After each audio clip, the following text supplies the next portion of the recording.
Hello and welcome to the Sidewine YouTube channel. My name is Ray, and in this video, part 12 of MyRobotLab, we're going to have a look at the I2cMux. Now, the I2cMux is based on this device.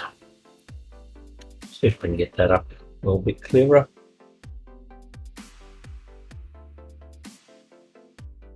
There we go. The TCA 9548A. No, TCA 9548A. And this is an I2C controlled I2C multiplexer. It will allow us to convert one I2C bus into 8. So we do that by plugging this onto the I2C bus through its master, which is these pins down here. So we've got V in, ground, SDA, SCL, and a reset line if we need it. We connect those directly to our unit. We select A0, A1, A2 to change the bus address of this device itself. And then we have SC0 and SD0, so SC0, SC0, SD1, SC1, and all the way down to, working our way back up this way, it is up to SC7 and SD7, which are each of our I2C buses. So when you have a device like this one that I did last time, which is an MPU 6050, you can only have 2 of those on an I2C bus. But by using this device, we can multiply that by 8. So each one of our sub buses can have 2 of these. That's provided, of course, you don't have one of these on the master bus. So what we're going to do is connect this up in place and then connect this MPU 6050 onto it.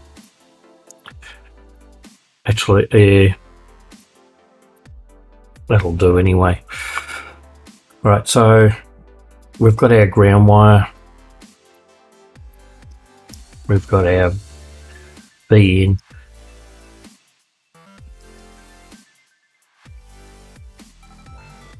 SDA and SCL,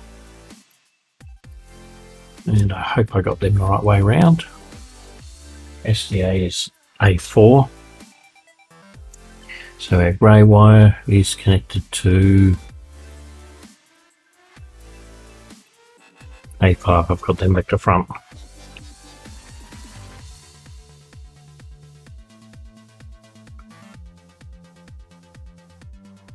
Always pays to check the data sheet.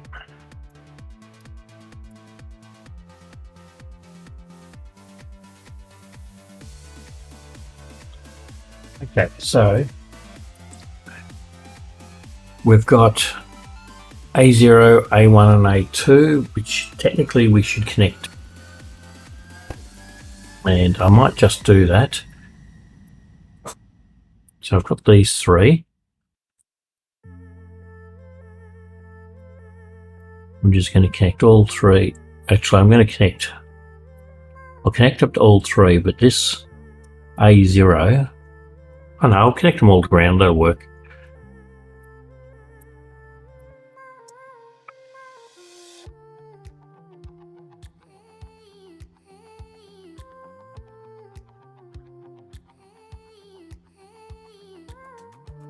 Alright, so these pins A0, A1 and A2, they set the address of this unit itself. So if I bring up the data sheet for it, and on page 16, it actually lists each of the addresses. Now, when I used one of these in my robot Fred, because I've been using the PCA 9685 servo drivers, and that's these devices, these have a broadcast address on 70 that they all respond to. This can have quite a lot of devices on the same bus. So normally I would keep clear of address 70 where possible. Because we're not going to be using any of these on here in this demo today, I'm going to leave it on 70. So that's all the address lines set to 0. And now we can hook up our unit, MPU 6050.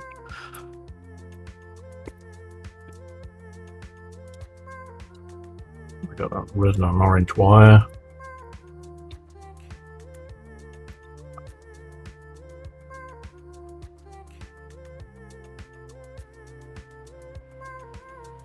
So orange is SDA and red is SCL. So I'm going to hook this onto the second bus.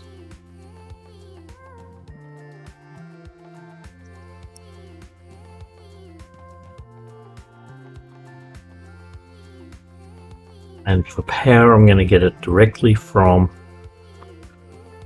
the Arduino, or the breakout board anyway.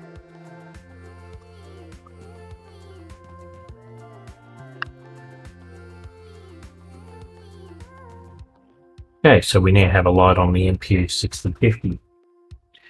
And if I was smart, I would have switched that back to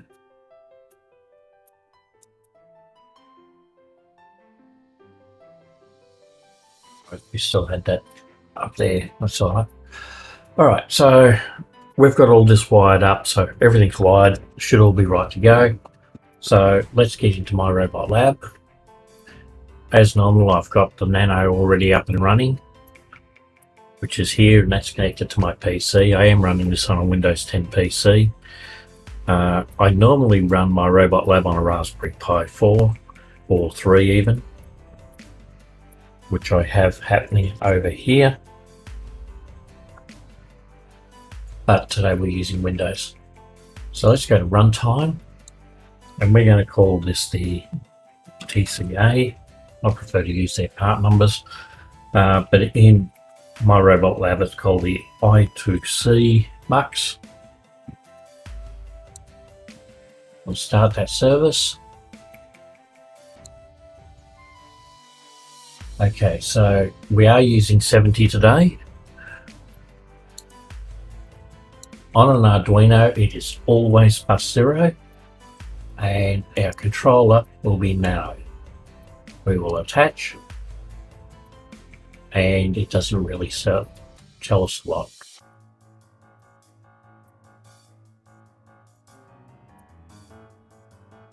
Okay, so back to runtime. Let's put in our MPU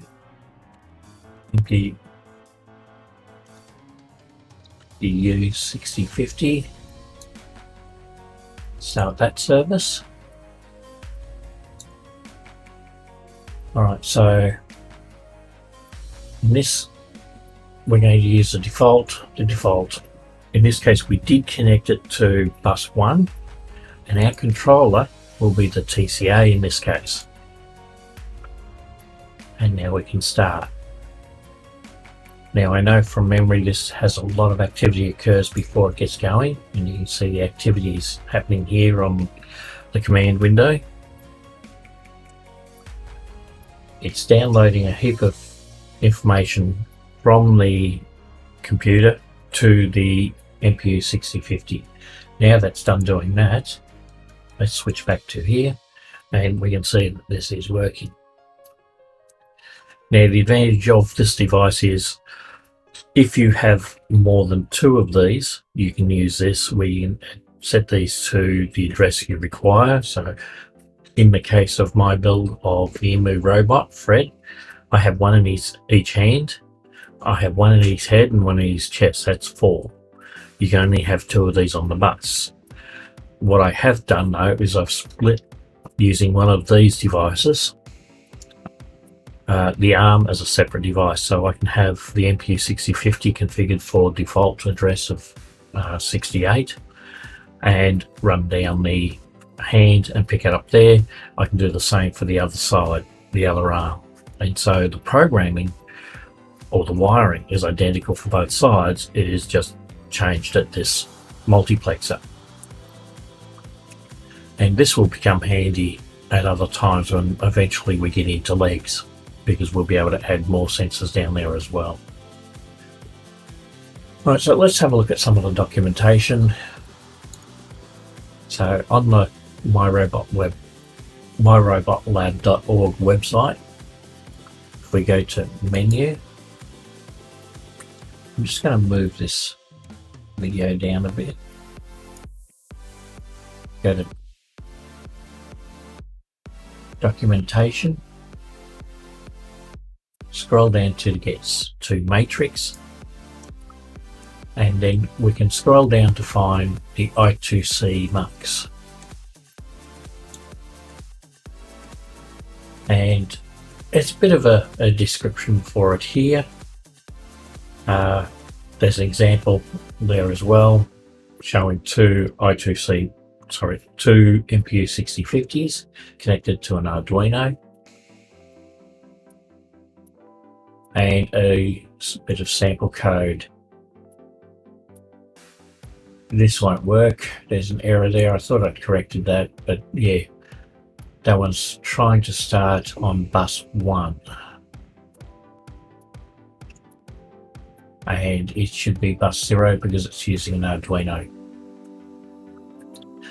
This is a common error that you'll find in a lot of places where anyone who's been doing a lot with the Raspberry Pi, its default bus is 1.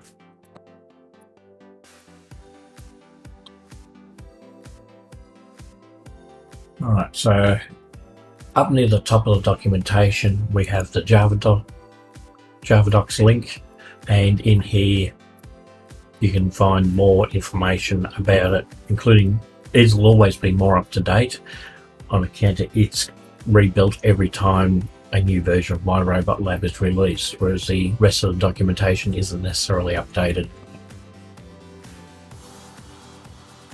So it is possible through the Python code to actually change the bus address and actually do scans and things like that. If you're on the Raspberry Pi, it's easy to do a scan down the bus, find what's there.